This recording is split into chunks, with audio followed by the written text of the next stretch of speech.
এবারের আসরের শেষ দিন, সেই সঙ্গে সাপ্তাহিক ছুটি, দুয়ে মিলে সকাল থেকে দর্শনার্থী ও ক্রেতামুখর ঢাকা আন্তর্জাতিক বাণিজ্য মেলা।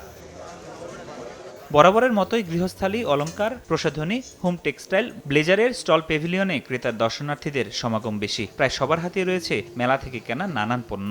সকালে একটু ঘুরে টুরে আগে বেরোনো যায়, যাতে ভিড়টা অ্যাভয়েড করা যায়, এই কারণে আসছে। ব্লেজার সাধ্যের মধ্যে চলে আসলো, ছেলে মেয়ে বাপ বেটা সবার জন্য কিনে নিলাম।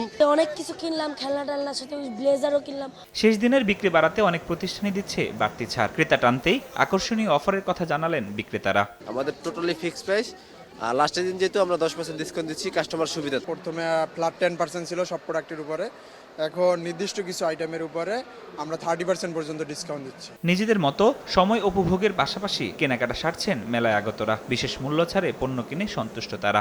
আজকে তো মেলার শেষ দিন, আমরা সময় ভালোই কাটাচ্ছি। মেলাতে আইছি কিছু কেনাকাটা করার জন্য, বাচ্চা পোলাপানের কিছু ডিসকাউন্ট পাইছি আজকে। মাসব্যাপী মেলায় বিক্রি নিয়ে সন্তুষ্টির কথা জানান বেশিরভাগ প্রতিষ্ঠানের বিক্রয়ের প্রতিনিধি। প্রথম শুক্রবার থেকে শুরু করে প্রতিটি বন্ধের দিন আমরা খুব এনজয় করেছি, খুব ভালো গেছে এবং উপচে পড়া ভিড় ছিল। আমার মনে হয় গত ৩-৪টা মেলার চেয়ে এইবারের দর্শক সমাগম অনেক বেশি হয়েছে।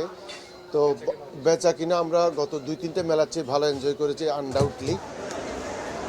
শুক্রবার শেষ দিনে সময় গড়ানোর সঙ্গে সঙ্গে দর্শনার্থী ক্রেতা সমাগম বাড়বে বলে প্রত্যাশা বিক্রেতাদের।